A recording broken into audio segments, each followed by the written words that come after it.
Terima kasih, Dani. Oke, saya coba share screen untuk menceritakan tentang mata kuliah ini.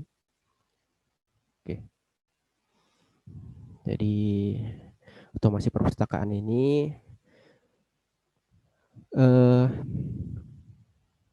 yang sekarang ada perubahan kurikulum ya, kita ketahui Kemdikbud telah mencanangkan kurikulum baru, yaitu kurikulum Merdeka Belajar ya. Terkait ini implementasi kampus Merdeka ini salah satu yang dijadikan pilot project ya oleh teman-teman dari PJJ Yarsi ya, itu dengan Pak Andreas, adalah mata kuliah otomasi perpustakaan ini.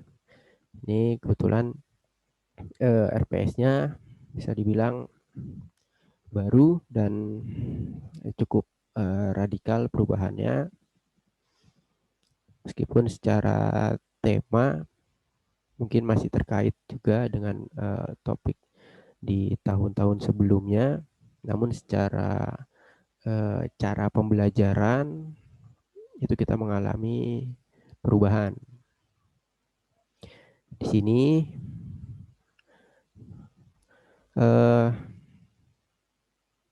mata kuliah otomasi perpustakaan ini masih tentunya bersifat wajib diambil di semester 4. Mungkin ada beberapa dari semester sebelumnya. Ini ada 3 SKS, 2 SKS teori, dan 1 SKS praktikum. Nah, target untuk atau capaian pembelajaran lulusan ini ada cukup banyak di mata kuliah ini. Dari sikap ini diharapkan nanti mahasiswa dapat menunjukkan sikap bertanggung jawab atas pekerjaannya di bidang keahliannya secara mandiri. Nah, ini kata kuncinya adalah bertanggung jawab dan mandiri. Lalu untuk pengetahuan ada 3 poin. Yang pertama, diharapkan mahasiswa menguasai setelah pembelajaran ini ditargetkan mahasiswa akan menguasai konsep teoritis, metode, dan aplikasi dalam pengembangan layanan informasi dan perpustakaan. Kemudian menguasai konsep teoritis dan teknik dalam penggunaan dan pengembangan sistem informasi perpustakaan berbasis TIK. Yang ketiga, untuk pengetahuan itu di P4. Menguasai konsep teoritis metode dan perangkat analisis fungsi manajemen, baik itu mulai dari perencanaan, pelaksanaan, pemantauan, evaluasi, dan pengendalian pada sebuah perpustakaan dan lembaga informasi lainnya. Nah, untuk keterampilan khusus ya, keterampilan umum dulu ada 3. Yang pertama, mampu menerapkan pemikiran logis, kritis, sistematis, dan inovatif dalam konteks pengembangan dan implementasi ilmu pengetahuan dan teknologi bidang perpustakaan dan informasi. Yang kedua, di KU 3 ya, ini kompetensi umumnya, kemampuan keterampilan umumnya, mampu mengkaji implikasi pengembangan atau implementasi ilmu pengetahuan teknologi atau seni sesuai dengan kajian perpustakaan dan informasi berdasarkan kaidah, tata cara, dan etika ilmiah dalam rangka menghasilkan solusi, gagasan, desain, atau kritik seni, serta menyusun deskripsi saintifik hasil kajian dalam bentuk skripsi dan laporan tugas akhir dan mengunggahnya di halaman perguruan tinggi. Nah, ini nanti jadi keterampilan umumnya, salah satunya dari mata kuliah ini kalian bisa membuat skripsi ya, dan laporan atau laporan tugas akhir mengenai topik otomasi perpustakaan. Nah, kebetulan di ruangan Zoom ini saya dibantu salah satunya oleh Dani Awaludin, angkatan 2017. Dani baru saja selesai skripsi dengan topik usability testing aplikasi Slims. Kebetulan kemarin membahas aplikasi otomasinya Slims dan alhamdulillah sudah lulus, tinggal sedikit revisi. Nah ini jadi nanti mahasiswa yang berminat untuk mengambil topik skripsi di otomasi perpustakaan ini nanti bisa berkomunikasi lebih lanjut dengan saya. Nah di KU 5-nya mampu mengambil keputusan secara tepat dalam konteks penyelesaian masalah di bidang kajian ilmu perpustakaan dan informasi berdasarkan hasil analisis informasi dan data. Nah, kalau keterampilan khususnya di KK1 dan KK3 ini di mana KK1 nanti setelah kuliah ini manfaatnya mahasiswa mampu membuat perencanaan dalam meningkatkan layanan perpustakaan berdasarkan analisis kebutuhan pengguna. Lalu mampu mengembangkan sistem informasi perpustakaan berbasis TIK dan menggunakan teknologi informasi perpustakaan berdasarkan analisis kebutuhan pengguna. Nah, di sini saya turunkan menjadi capaian pembelajaran mata kuliah di mana S9 ini sikapnya ditargetkan masih sama dengan CPL. Di pengetahuannya juga nanti diharapkan mampu menggambarkan perkembangan perangkat keras, ya perangkat lunak dan teknologi terkait di perpustakaan. Nanti kita coba lihat ada hardware, software, dan teknologi apa lagi sih yang bisa digunakan di perpustakaan. Lalu di P3 itu menguasai konsep otomasi, perpustakaan terintegrasi, dan jenis-jenisnya. Nah, nanti kita bisa lihat aplikasi apa saja dan yang seperti apa aja yang disebut dengan aplikasi otomasi perpustakaan. Lalu apa bedanya dengan aplikasi perpustakaan digital, aplikasi repositori institusi, dan lainnya. Nah, ini akan dibahas di mata kuliah ini. Dan di P3, di P4, ini nanti diharapkan mampu menyeleksi sistem otomasi perpustakaan terintegrasi yang sesuai dengan kebutuhan. Jadi nanti mahasiswa diajarkan gimana cara milih aplikasi yang sesuai. Dan di P4.2 ini mampu mengevaluasi aplikasi yang digunakan dalam kegiatan otomasi perpustakaan. Ya, jadi kalau sudah digunakan, sudah ada sistem otomasinya, kita cara mengevaluasinya seperti apa. Oke, itu untuk pengetahuan. Keterampilan khususnya nanti kalian diharapkan dapat menyusun dokumen rencana perpustakaan, ya, rencana strategis perpustakaan, rencana ini biar jelas, strategis perpustakaan dalam bentuk sederhana. Tentunya kita tidak membuat rencana strategis yang tingkat advance ya seperti yang dibuat oleh mahasiswa perkuliahan manajemen. Namun ini hanya dalam bentuk sederhana. Lalu rencana teknologi perpustakaan, RFP, ya RFP itu request for proposal. Ya, ini saya lengkapin aja.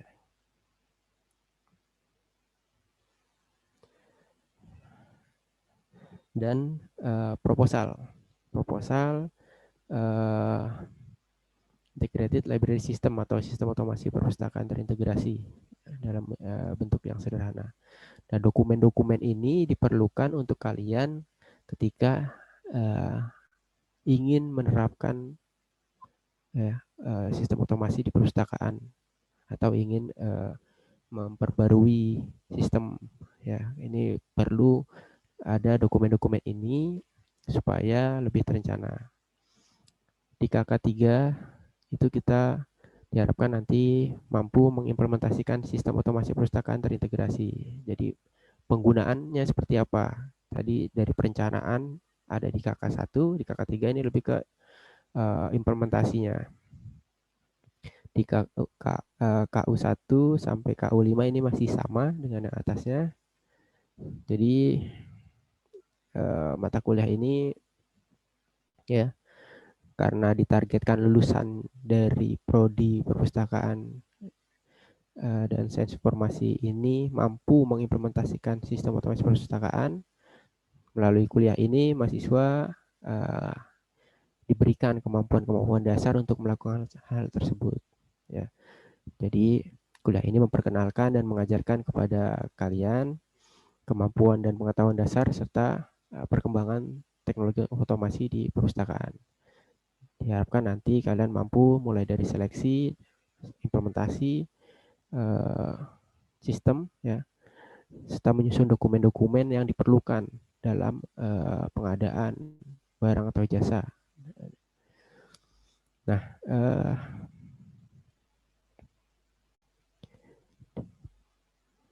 kemampuan ini diperlukan ya, tadi seperti saya sudah sampaikan, diperlukan oleh semua pustakawan secara general, ya, secara umum, maupun pustakawan yang mengspesifikasikan kemampuannya sebagai sistem librarian.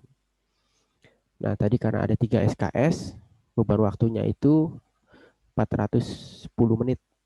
Nah, 410 menit itu terdiri dari teori dan praktik, di mana teori itu ada belajar mandiri dan belajar terstruktur. Belajar terstruktur bisa dalam bentuk tatap muka ataupun melalui media seperti Zoom ini, maupun melalui PJJ. Nah, belajar mandiri ini biasanya dilakukan dengan tugas, ya, tugas-tugas. Oke. Nah, saya menjadwalkan adanya pertemuan sinkronus, ya. Sinkronus itu maksudnya semua peserta dan dosen mata kuliah ini berada di dalam satu waktu dan ruang yang sama. Bisa tatap muka atau seperti ini ya, melalui Zoom. Nah, itu namanya sinkronus. Kalau asinkronus itu berarti bisa dilakukan tanpa berada di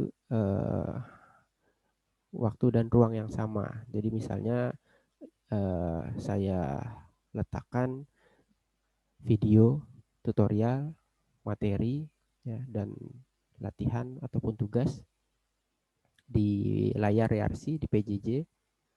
Nanti kalian bisa mengerjakannya. Biasanya saya berikan waktu selama sehari penuh. Jadi mungkin kalian ada yang terkendala di kegiatan pagi, bisa dilakukan atau mengerjakan tugas tersebut di malam hari. Ada juga yang sampai saya berikan waktu selama seminggu atau bahkan lebih. Nah, hal itu biasanya diinstruksikan ya di dalam PJJ tersebut. Jadi dibaca instruksinya baik-baik di layar RC-nya, dan juga saya menggunakan Zoom ya, Telegram grup untuk pemberitahuan dan tanya jawab. Nah, di sini metode belajarnya adalah ya ini mengerjakan kegiatan terstruktur ataupun belajar mandiri, ya, sinkronus dan asinkronus, ini perpaduan. Kemudian menggunakan prinsip pintar itu pilihan, artinya kalian diharapkan dapat melakukan belajar mandiri dan secara konsisten melakukan pilihan yang pintar, ya. Misalnya ketika ada tugas gitu dan tugasnya itu berbarengan gitu dengan waktu jadwal pertandingan sepak bola di TV gitu, ya. Ya, kalian bisa memilih pilihan cerdas, apakah mau menggunakan waktu tersebut untuk mengerjakan tugas atau menonton pertandingan sepak bola seperti itu. Nah, itu kembali lagi dikembalikan kepada kalian untuk memilih ya, bertanggung jawab dan secara mandiri untuk memilih. Nah, kegiatan sinkronus ini kita menggunakan media Zoom seperti saat sekarang. Lalu sinkronus ini menggunakan layar yarsi.ac.id ya. Nanti akan ada sumber-sumber baik sumber bacaan internal maupun eksternal berupa link, dan ada juga asisten. Nah, jadi saya akan ditemani asisten. Sejauh ini baru 5 yang mendaftar. Ada Dania Waludin angkatan 2017, lalu ada Fatimah, Indira, dan Intan itu angkatan 2018, lalu ada Zia Ulhaq angkatan 2016. Nah, nanti ketika ada penambahan saya akan kabari lagi. Nah, kalian bisa berinteraksi dengan saya maupun dengan asisten melalui grup Telegram ya yang telah dibuat. Bagi yang belum join, silakan join. Nah, untuk presensi yang perlu saya tekankan, pertemuan Zoom seperti ini saya tidak jadikan presensi. Jadi kalian boleh tidak hadir dalam pertemuan Zoom seperti ini apabila memang terkendala, misalnya jaringan, ya, internet, misalnya untuk yang di daerah luar Jakarta atau di luar Jawa, ataupun mungkin ada permasalahan misalnya sakit, ya, seperti tadi pagi ada mahasiswa yang mengabari saya tidak bisa mengikuti Zoom, itu tidak apa-apa, karena memang presensinya bukan di Zoom ini, gitu. Presensinya dilakukan melalui pengerjaan kuis. Jadi kalau kalian sudah mengerjakan kuis, baru dianggap presensi atau hadir. Gitu. Kalau kuisnya belum dikerjakan, berarti belum hadir. Dan pengerjaan praktikum. Jadi kuis untuk presensi teori dan praktikum untuk presensi praktikum. Presensi praktikum itu biasanya nanti ada kantong tugas dan kalian mengupload tugasnya di situ. Ketika kalian sudah mengupload, itu dianggap sudah melakukan presensi atau sudah hadir. Gitu. Nah, untuk komunikasi di luar pertemuan sinkronus, ini kalian bisa memanfaatkan grup Telegram ya. Dan itu insya Allah paling lambat direspon 1 kali 24 jam. Pokok pembahasan yang dibahas dalam mata kuliah ini ada perkembangan perangkat keras, perangkat lunak, dan teknologi terkait otomasi perpustakaan, konsep dasar otomasi perpustakaan terintegrasi, ya, jenis-jenisnya, dan perannya di perpustakaan, kemudian evaluasi dan pemilihan sistem otomasi perpustakaan, ya, baik itu fiturnya maupun nanti fitur tambahan ya, fitur tambahan dan perangkat keras yang perlu dibeli. Lalu kita membuat perencanaan ya, perencanaan dan anggaran tentunya. Lalu membuatan RFP, request for proposal, lalu membuatan dokumen proposal dan kontrak, serta implementasi sistem otomasi perpustakaan itu sendiri. Ini adalah 3 sumber referensi yang digunakan untuk mata kuliah ini. Untuk sumber pertama dan sumber ketiga, ini saya memiliki file digitalnya. Nanti saya upload atau saya berikan linknya di PJJ. Kalian bisa mengunduh, dan ini kalian wajib untuk membaca ya.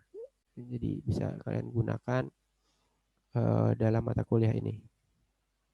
Dan ini pustaka pengaya, ini adalah tambahan-tambahan referensi yang bisa dibaca. Ya, ini link yang pertama ini kita pakai dokumentasi SLIMS berdasarkan SLIMS 9 Boolean ya. Ini SLIMS itu salah satu aplikasi otomasi perpustakaan ya. Kita pakai yang ada dokumentasinya, dokumentasi tutorialnya, tinggal diunduh dan dibaca. Ada Slims for Dummies juga, ini sama, dan tips and trick penggunaan Slims. Nah, ada juga ini Basic Library Automation Software. Ini website ini mungkin kalian pernah ingat di ATI ya. Pak Wardiono mungkin pernah mengenalkan website ini juga, dan ini akan kita gunakan kembali. Oke, ini perangkat keras yang kalian perlukan ya, seperti biasa harus ada monitor komputer, speaker dan headphone, serta webcam untuk pertemuan sinkronus seperti ini, akses internet, dan nanti kalian memerlukan akses ke layar, menginstal Notepad++ ya, atau apabila kalian menggunakan text editor lain ya, seperti Sublime Text atau Visual Code Studio, itu silahkan. Namun saya nanti akan dalam praktek akan menggunakan Notepad++ untuk lebih memperingan kinerja komputer saya, dan untuk lebih simpel untuk penggunaan gitu. Meskipun Notepad++ memang tidak sepowerful Visual Code atau Sublime ya. Lalu kalian memerlukan Google Chrome atau sejenisnya ya, web browser, Microsoft PowerPoint, Microsoft Word, Adobe Acrobat Reader, Zoom, Handbrake ini untuk pembuatan video ya, untuk mengkompres video, Open Broadcaster, OBS ya, OBS Studio, lalu OpenShoot Video, ini juga untuk video 3 ini. Oke. Lalu ada XAMPP sebagai web service-nya. Mungkin beberapa di kalian sudah ada yang terinstall, terkait juga dengan mata kuliah yang sebelum-sebelumnya. Kemudian ada Slim 9 Boolean dan 7-zip atau ekstraktor. Nah, persyarat mata kuliah ini adalah mata kuliah sebelumnya itu DDTI, dasar-dasar teknologi informasi. Nah, ini yang penting terkait komponen persentase ya. Jadi saya tidak, di mata kuliah ini tidak ada UTS, tidak ada UAS ya. Tapi adanya hanya tugas yang nilainya itu disetarakan dengan UTS. Ada proyek ya yang nilainya disetarakan dengan UAS. Ada kuis dan sikap. Tugas bernilai 20% dari total penilaian keseluruhan, proyek itu 50%, kuis 15%, dan sikap 15%. Nah, di sini tugasnya seperti apa? Jadi tugasnya dilakukan secara berkelompok ya, 4 sampai 5 orang. Nanti kalian diminta untuk membuat kelompok. Saran saya adalah membuat kelompok pada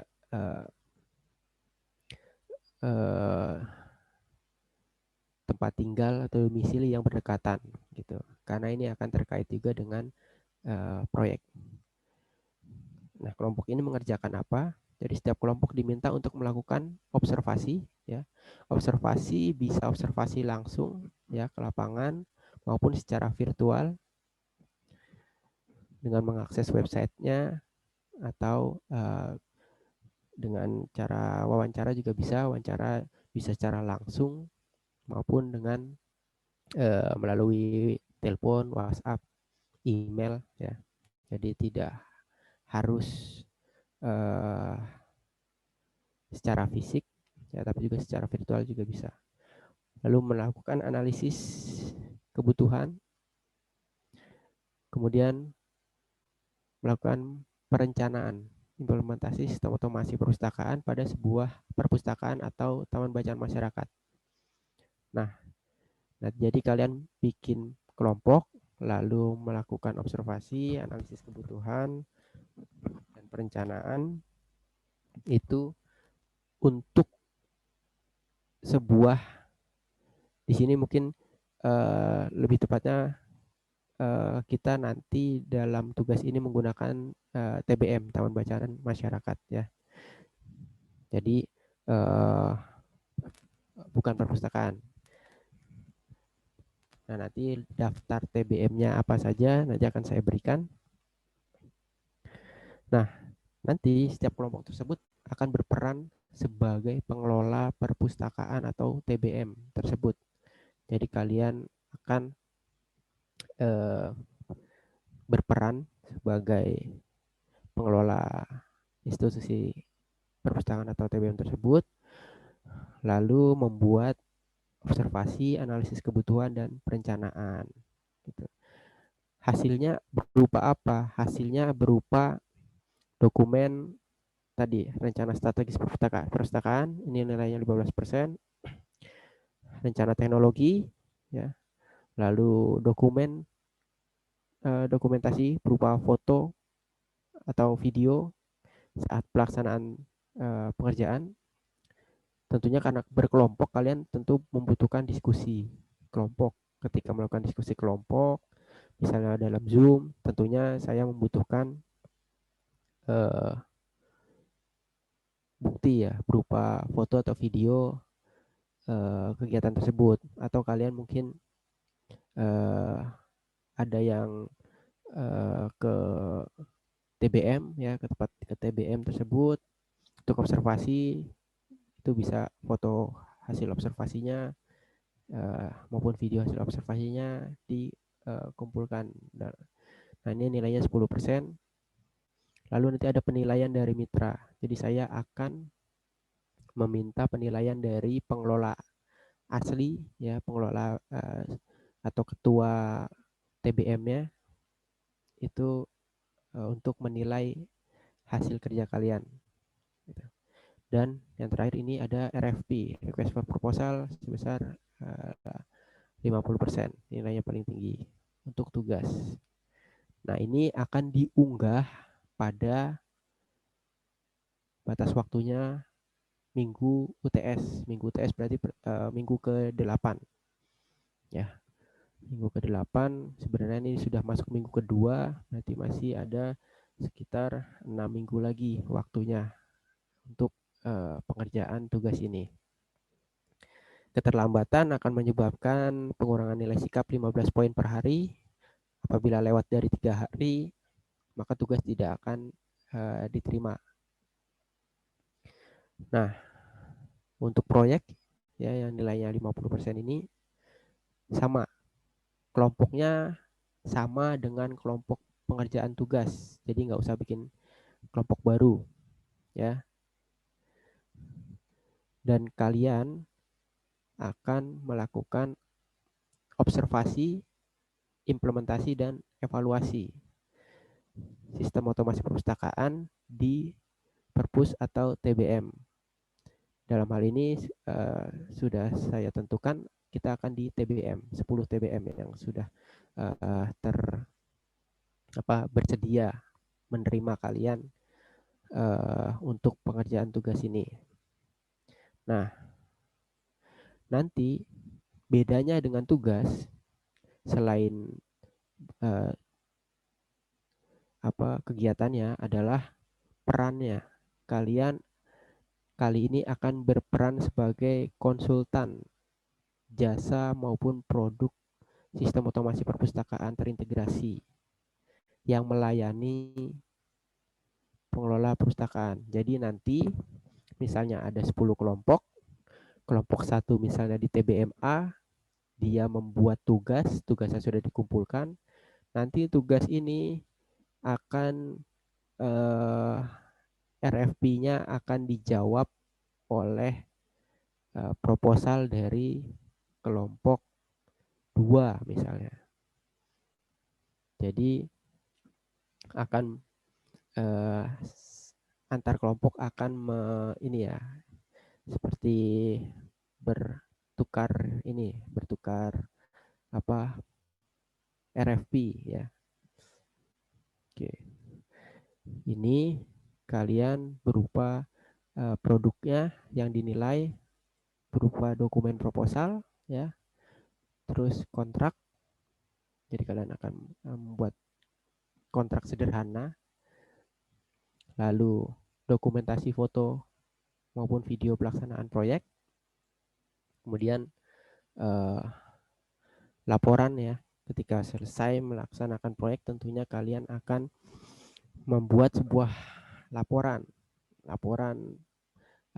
akhir proyek, dan ini nanti akan ada penilaian dari mitra. Penilaian dari mitra itu adalah penilaian dari tempat TBM yang kalian jadikan studi kasus.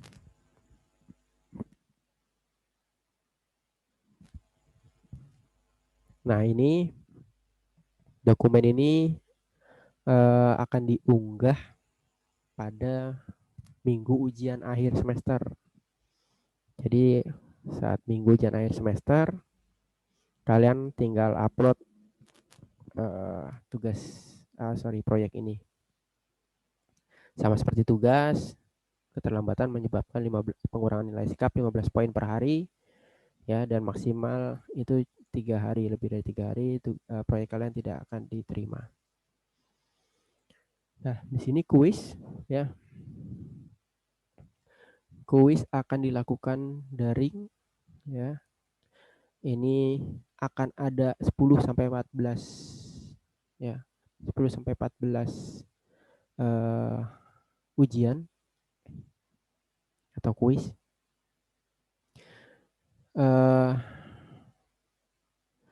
Kalian bisa melakukan percobaan menjawab, ya, sebanyak 3 kali, dan nanti nilai percobaan terakhir yang akan diambil. Ini kuisnya kisaran soalnya antara 5 sampai 10 soal, ya. 5 sampai kurang lebih 10 soal satu kali kuis. Jadi kuisnya bukan kuis yang yang sifatnya terlalu berat, ya. Ini mini kuis, dan nanti nilai akhirnya, total nilai kuis, ya, nilai akhirnya itu total nilai kuis dari 14 pertemuan ini, 14 kuis itu dibagi jumlah pelaksanaan kuis, misalnya 14. Misalnya kalau nilainya 100 semua, jadi ada 1400 dibagi 14, berarti nilai kamu adalah 100 gitu. Nah, ini remedial hanya diberikan satu kali pada minggu UAS. Jadi nanti kalau misalnya nilai rata-rata ini, nilai akhir ini nilainya di bawah 50, itu boleh remed. Nah, remednya itu cuma di waktu ujian akhir semester. Dan itu materinya dari awal sampai akhir. Ya, mudah-mudahan nggak ada yang remedial, dan pastikan kalian terus mengerjakan kuisnya setiap minggu. Untuk sikap, kalian saya berikan modal, ya, 50 poin. Dan ini bisa bertambah dan bisa berkurang sesuai dengan acuan penilaian sikap yang ada di prodi. Ya. Contohnya, kalian bisa bertambah nilai sikapnya apabila kalian, ya, mengisi ini perkembangan tugas dan proyek. Jadi setiap minggu kalian membuat sebuah log, ya, data log atau catatan minggu itu sudah sampai mana ininya kegiatan proyek dan tugasnya gitu. Jadi laporan mingguan itu kalian bisa tuliskan di situ, dan bisa juga disertakan dengan lampirkan bukti seperti foto, atau kalian juga tambahkan target minggu depan proyeknya atau tugas dan proyeknya ini mau mengerjakan apa gitu. Karena ini masih di awal semester, ya, jadi proyeknya belum tapi tugasnya sudah berjalan, sudah bisa berjalan. Jadi kalian bisa membuat kelompok ya, sekitar 4 sampai 5 orang. Tidak boleh kurang, tidak boleh lebih. Nanti kalau misalnya ada yang jumlahnya tidak pas, nanti saya coba shuffle untuk anggota kelompoknya. Nah, ini kalian juga bisa mendapatkan nilai tambahan dari pengerjaan kuis apabila kuis kalian ya memperoleh nilai 100 ya. Oke. Dan apabila pengumpulan praktikumnya terlambat, kalian akan mengalami pengurangan nilai sikap. Oke. Ini untuk komponen ya penilaian untuk mata kuliah ini. Nah, ini tentang kecurangan. Apabila dicurigai atau ditemukan bukti berbuat kecurangan, baik itu pengerjaan tugas, ya, kuis, dan proyek, maka mahasiswa tersebut akan mendapatkan nilai 0. Ya, untuk kuis, tugas, dan proyek ini bukan saja mahasiswa yang mencontek yang akan mendapatkan pengurangan nilai, tapi mahasiswa yang memberikan contekan juga akan mendapatkan pengurangan nilai sikap. Kita menggunakan argumen di Al-Quran bahwa yang menyogok dan yang disogok itu terkena dosa gitu. Nah, ini selain dapat nilai 0 juga akan ada pengurangan nilai sikap 20 poin. Kemudian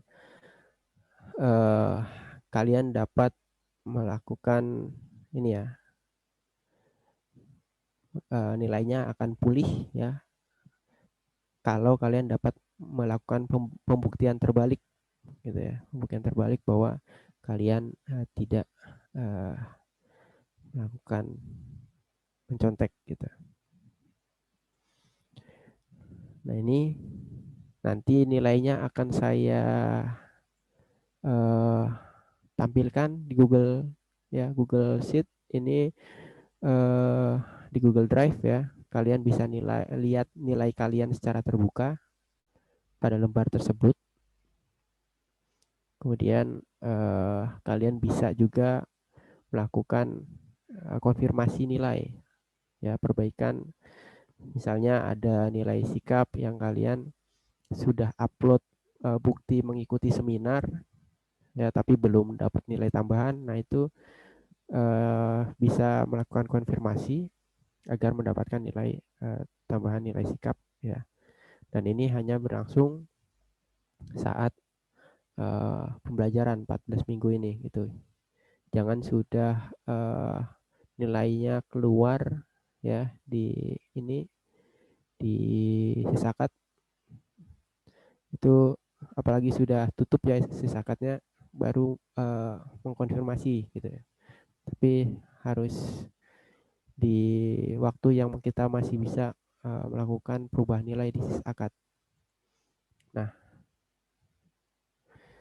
ini tadi terlambat masih diperbolehkan untuk pengumpulan tugas, tapi ada pengurangan nilai sikap dan maksimal cuma 3 hari.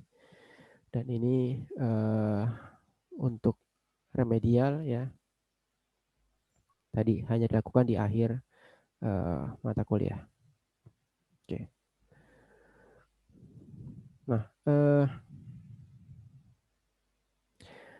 ini nanti seluruh materi ya itu saya sediakan di layar. Jadi kalian bisa akses. Untuk saat ini masih saya close aksesnya.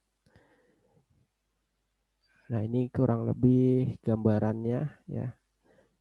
bagaimana sikap, terus keterampilan umum itu membentuk pengetahuan dan keterampilan khusus, dan ini diturunkan menjadi target ya, target yang kalian perlu capai dari mata kuliah ini, dan pembahasan pokoknya ya, pembahasan topik pembelajarannya. Untuk pertemuan pertama ya, pertemuan pertama, oh ini belum pertemuan pertama, ini baru pengantar. Nah, ini nanti pertemuan pertama kita dijelaskan seperti ini contohnya. Jadi kalian diharapkan ini mampu menggambarkan perkembangan perangkat keras, perangkat lunak, dan teknologi terkait di perpustakaan. Nanti akan ada apa aja di dalamnya, bahan dan kegiatannya. Di sini ada teori berupa slide dan video, ya, ada kuis, lalu ada pengaya. Materi pengaya berupa tautan di internet. Ini nanti metodenya asinkronus. Ya. Ini kalian mempelajari materi dan mengerjakan kuis. Dan ini kalian dianggap berhasil ya. Kriteria kelulusan adalah ketika berhasil menjawab benar minimal 50% gitu. Jadi nilainya 50 itu jadi batasnya.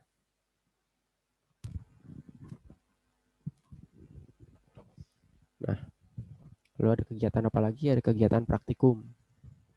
Ya, ada praktikum dan pengerjaan tugas praktikum ya. Ini juga asinkronus. Dari pertemuan pertama ini nanti kalian diminta untuk mengidentifikasi perangkat keras, perangkat lunak, dan teknologi terkait di perpustakaan yang yang berkembang di lapangan saat ini gitu. Mungkin kalian selain hardware, software, mungkin hardware-nya selain komputer ada apa aja seperti printer, barcode scanner dan segala macam hingga RFID. Mungkin ada yang terbaru lagi, nah itu nanti akan saya berikan tautannya di sini. Nah, ini nanti kalian mengidentifikasi serta membuat daftar nama ya, daftar nama, deskripsi, fungsi dari alat tersebut dan perkiraan harga ya dari perangkat keras tersebut ya. Nah, nanti saya akan berikan sebuah contoh kasus, misalnya perpustakaannya besar atau kecil, kalau besar gimana, kalau kecil gimana gitu kan, terkait dengan anggaran. Nah, kalian membuat perencanaan ya. Ya, kalian dianggap berhasil jika ketika saya berikan deskripsi atau contoh kasus ya, sebuah kondisi sebuah TBM atau perpus, mahasiswa mampu membuat daftar nama, deskripsi, fungsi, dan perkiraan harga dari perangkat keras, perangkat lunak, dan teknologi yang terkait gitu, yang sesuai dengan kondisi. Nah, ini pengayaan ini bisa berupa Zoom seperti saat ini, dan itu maksimal 2 kali 50 menit saja gitu. Bisa kurang, bisa tapi diusahakan tidak lebih dari 2 kali 50 menit. Ini nanti bisa tanya jawab. Nah, di pertemuan kedua ini juga kurang lebih sama. Ada teori, kuis, pengayaan ya. ya ada sinkronus dan asinkronus, dan kalian akan belajar apa ya, dan diharapkan memenuhi kriteria apa. Nah, ini dijabarkan di sini. Nanti ini akan saya upload setelah memperoleh tanda tangan dari koordinator. Kebetulan ini belum memperoleh tanda tangan dari koordinator, akan segera saya upload insya Allah minggu ini. Mungkin dari sini ada pertanyaan, kita diskusi dulu deh.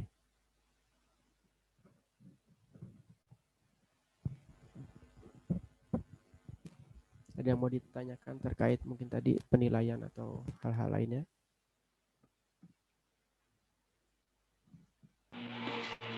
Pak,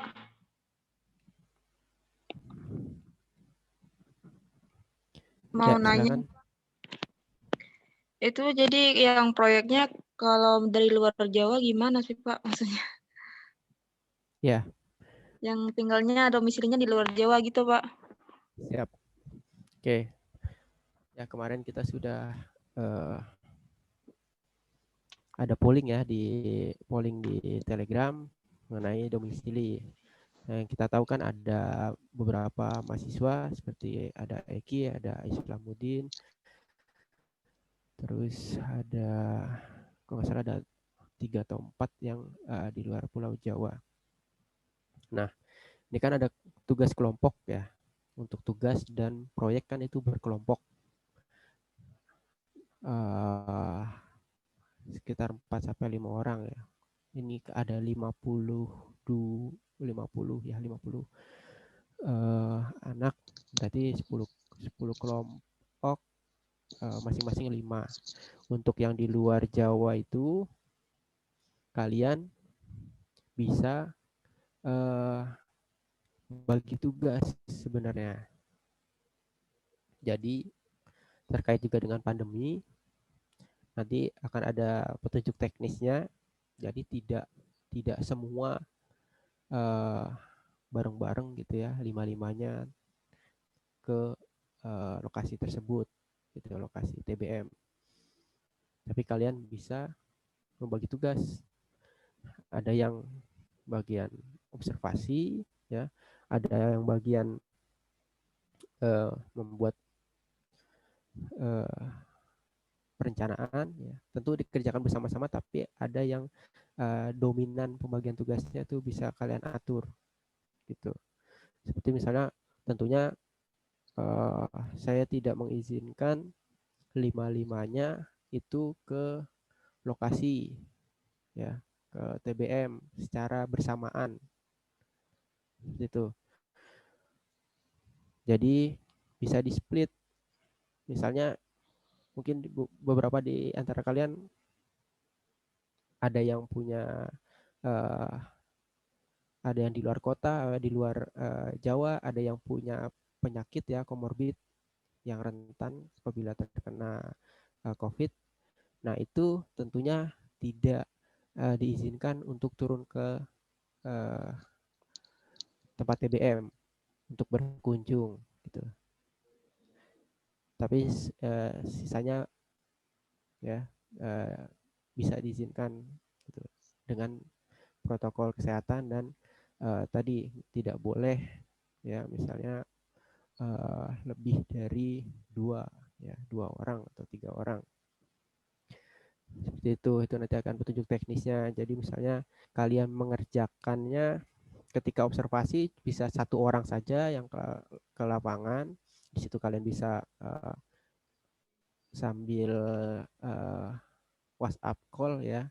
Itu kan untuk WhatsApp call itu masih bisa video ya. Kalau video call itu masih bisa 5 orang. Kalian bisa menggunakan itu. Atau kalian berdasarkan foto dan hasil wawancara 1 orang atau 2 orang tim yang turun ke lapangan, gitu. Jadi pembagian tugas. Pengerjaannya seperti pengerjaan dokumennya kan kalian bisa mengerjakan memanfaatkan Google Drive ya, Google Doc. Nah, itu di situ ada kolaborasinya, gitu. Real time, jadi bisa menambahkan kalimat, bisa menambahkan gambar, hasil dari observasi dan pembuatan dokumen tadi, dokumen pengerjaan tugas maupun proyek. Gitu sih Aki.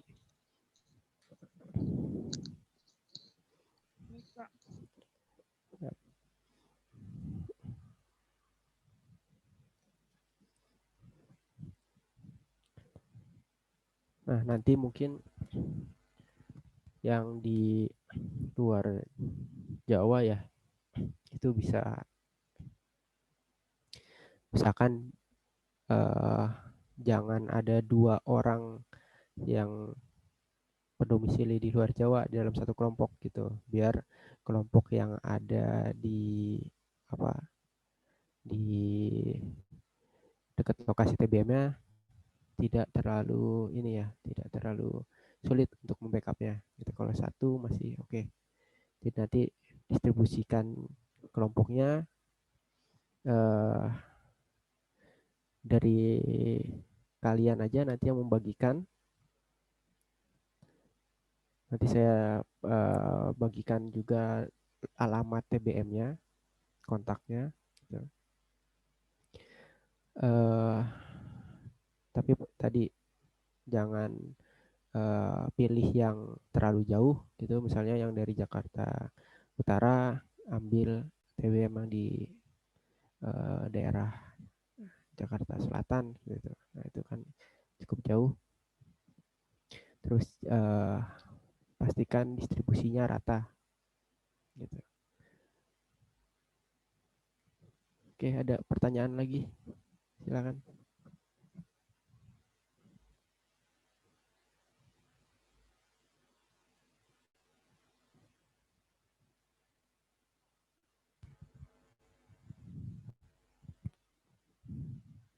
Untuk penilaian dan tugas atau yang lainnya boleh.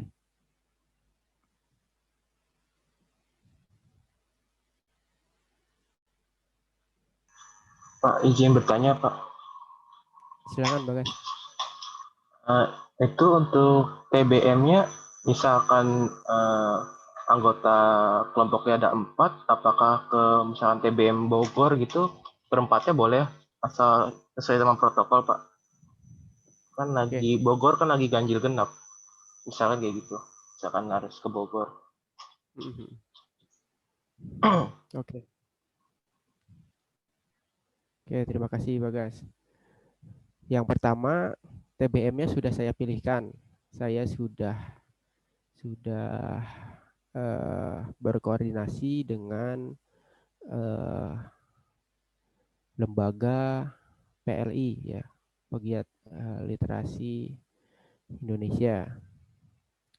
Sudah ada 10 TBM dan semuanya ada di Jakarta. Paling banyak itu di sekitaran Jakarta Pusat. Nah, itu yang pertama. Jadi kita nggak ada yang di luar kota, semuanya ada di dalam Jakarta, bahkan sekitaran kampus. Yang kedua, tadi seperti yang saya sampaikan, akan ada petunjuk teknisnya, ya. Selain protokol kesehatan tadi, terutama yang memiliki komorbid ya, komorbid itu seperti penyakit jantung bawaan atau seperti penyakit paru-paru ya dan lainnya, itu tentunya kita tidak izinkan untuk turun ke TBM, tapi bisa mengerjakan ya tugas-tugas yang di luar itu, sama seperti teman-teman tadi yang berada di luar Pulau Jawa atau di luar DKI Jakarta. Kemudian untuk maksimal ketika kalian ingin berkunjung ke TBM secara fisik, itu maksimal cuma 2 sampai 3 orang dalam waktu yang bersamaan. Gitu. Jadi enggak 5-5-nya atau 4-4-nya gitu. Nanti saya coba konsultasikan antara 2 atau 3 orang maksimal gitu. Eh, itu yang paling penting sih yang bisa saya sampaikan untuk saat ini. Gimana, ada tanggapan nggak, Bagas? Berarti secara fisik itu tidak tidak tidak selalu harus fisik. Berarti online saja bisa kan, Pak? Kan Ya, misalkan saya dapat anggota, misalkan Eki kan dari dari luar Pulau Jawa. Jadi secara online bisa kan, Pak? iya bisa. Jadi misalnya ketika Bagas yang ingin ke TBM sekelompok dengan Eki, mungkin ketika melakukan observasi atau wawancara, Bagas bisa rekam ya. Nanti rekamannya bisa di-share ke anggota kelompok yang lain. Bisa rekam video atau ngambil foto, atau bisa sambil diskusi, sambil berkunjung, sambil melakukan video call ya, video call grup itu di WhatsApp kan bisa, kalian langsung bisa lihat, oh ini kondisinya seperti ini gitu. Jadi ya nggak perlu eh, semuanya nimbrung di TBM tersebut gitu. Atau bisa juga dilakukan secara bergantian kalau mau, misalnya minggu ini siapa, nanti minggu depan siapa, satu orang gitu. Pak, itu mau nanya lagi. Ya, Tempat observasinya itu bisa, maksudnya kita bisa milih sendiri atau gimana sih, Pak? ya ada 10 TBM yang sudah ditentukan, kalian nanti tinggal pilih yang dekat dengan eh, lokasi tinggal kalian. Ada yang di Jakarta Utara dan di Jakarta Selatan. Jadi yang Jakarta Utara bisa pilih yang di Jakarta Utara, yang Jakarta Selatan bisa pilih yang Jakarta Selatan, seperti itu. Jadi ketika dibutuhkan, benar-benar dibutuhkan untuk eh, hadir ya, atau diperlukan datang untuk datang ke TBM ya, kalian tidak terlalu jauh gitu.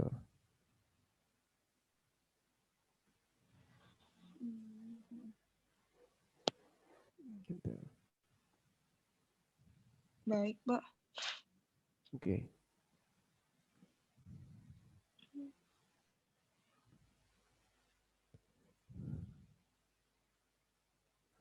Oke, ada lagi?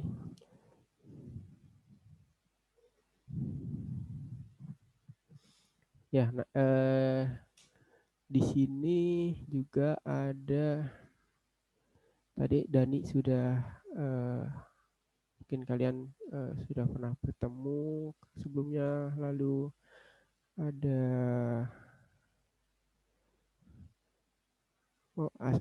asisten yang lain belum datang ya, Dan ya? Belum, Pak. Oke, udah nggak apa-apa. Nanti paling kita tunggu dulu dari teman-teman 2019, silahkan bikin eh, kelompok ya, bikin kelompok 5 orang.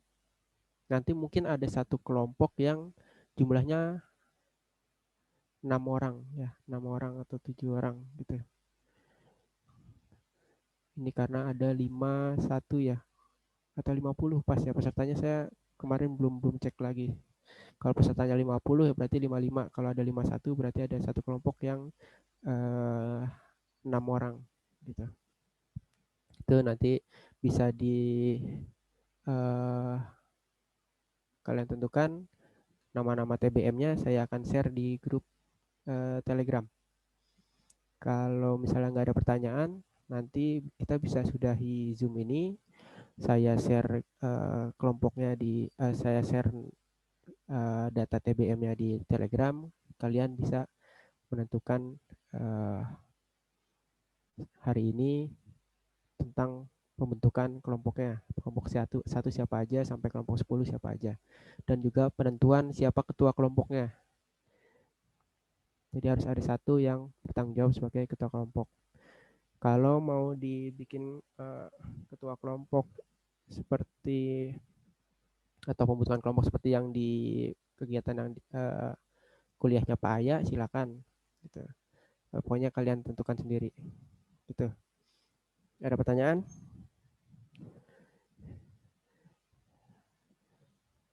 Oke, kalau nggak ada, bisa kita cukupkan dulu Zoom-nya hari ini. Nanti saya share infonya di Telegram, kalian bentuk kelompok, dan untuk materi juga saya akan buka di PJJ-nya, insya Allah sore ini. Oke, kalau gitu kita tutup dan ucapkan hamdalah. Alhamdulillahirrahmanirrahim. Alhamdulillah. Ada Asyhadu an la ilaha illa anta astaghfiruka wa atubu ilaik. Assalamualaikum warahmatullahi wabarakatuh. Waalaikumsalam warahmatullahi wabarakatuh. Terima kasih, Pak. Terima kasih, Pak. Oke. Terima kasih, Pak.